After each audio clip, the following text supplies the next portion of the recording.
வணக்கம். ஸ்ரீ வரக்கூடிய பௌர்ணமி குரு பூர்ணிமா, வியாச பௌர்ணமி.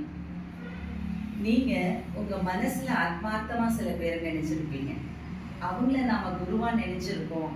இவங்க கிட்ட போனோம் நாம நல்லா இருக்கோம் அப்படிங்கிற ஒரு எண்ணம் கண்டிப்பா உங்களுக்கு இருந்திருக்கும்.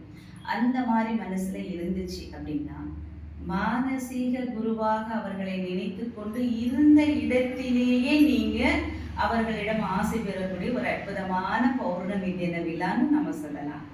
இந்த பௌர்ணமியில நாம நினைத்த இடத்திலிருந்து முக்தி தரக்கூடிய ஸ்தலம் அப்படின்னா திருவண்ணாமலையே சொல்லலாம். திருவண்ணாமலை பஞ்சபூத ஸ்தலத்திலே மிக முக்கியமான ஸ்தலம். அதுவும் எம்பெருமான் இருக்கக்கூடிய அழகான ஸ்தலம். நெருப்புல எது போட்டாலுமே பஸ்வம் ஆகிடும் இல்லையா? அந்த நெருப்பு ஸ்தலமான பஞ்சபூத ஸ்தலத்திலே அக்னி ஸ்தலமான அண்ணாமலையார் இருக்கக்கூடிய அந்த இடத்திலே நாம இருந்த இடத்தில் நினைக்கும் பொழுது அந்த இடத்தில் இருக்கக்கூடிய பல ஆயிரக்கணக்கான இல்ல பல கோடிக்கணக்கான சித்தர்களுடைய உங்க வீட்டு முன்னோர்களுடைய ஆசீர்வாதம் பரிபூர்ணமா உங்களுக்கு கிடைக்கும். அந்த ஒரு அற்புதம் தாங்க இந்த பௌர்ணமியில எல்லாத்துக்குமே நடக்க போகுது. எல்லாருமே திருவண்ணாமலை வந்து அண்ணாமலையாரை தரிசனம் செய்ய முடியுமா அப்படிங்கிறது ஒரு கேள்விக்குறிதான். அந்த கேள்விக்குறிக்கான பதில் உங்க வீட்லயே இருக்கு.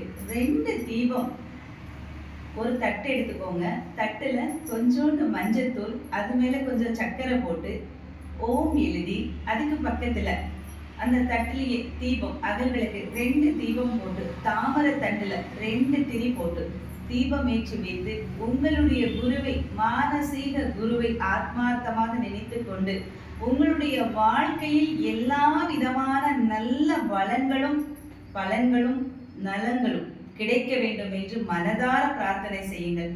நிச்சயமாக உங்களுக்கு இந்த பௌர்ணமியிலிருந்து நல்லது நடக்கிறதுக்கு நிறைய வாய்ப்பு இருக்கு. சில பேர்த்துக்கு என்னடா இது வாழ்க்கை, ஏன் இப்படி இருக்கு, எனக்கு மட்டும்தான் இவ்வளவு சோதனையா, என்னுடன் பிறந்தவர்கள் நன்றாக இருக்கின்றார்கள், என்னுடைய உற்றார் உறவினர்கள் நன்றாக இருக்கின்றார்கள், என்னுடைய நண்பர்கள் நன்றாக இருக்கின்றார்கள், நான் மட்டும் இவ்வளவு சோதனையிலும் வேதனையிலும் கஷ்டப்பட்டுட்டு இருக்கேனே, எனக்கு ஒரு விடிவு காலம் கிடைக்காதா என்று ஏங்கி அழுது கொண்டு இருக்கக்கூடியவர்களுக்கான பதிவுன்னு கூட வைத்துக் கொள்ளலாம்.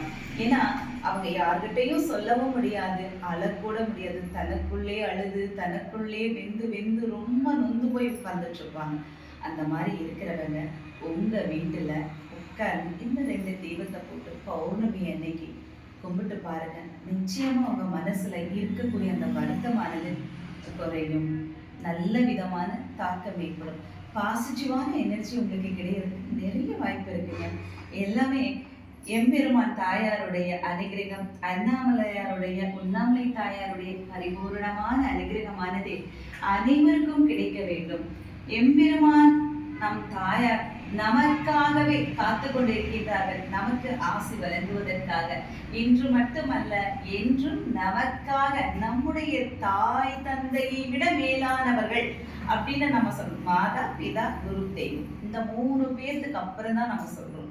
அந்த அண்ணாமலையார் தாயாரையும் அவர் 2 பேர்த்து நம்முடைய தாய் தந்தையா நினைத்து வணங்கும் பொழுது, குருவாக நினைத்து வணங்கும் பொழுது, ஆசிரியராக நினைத்து வணங்கும் நிச்சயமாக நமக்கு நல்ல பலன்.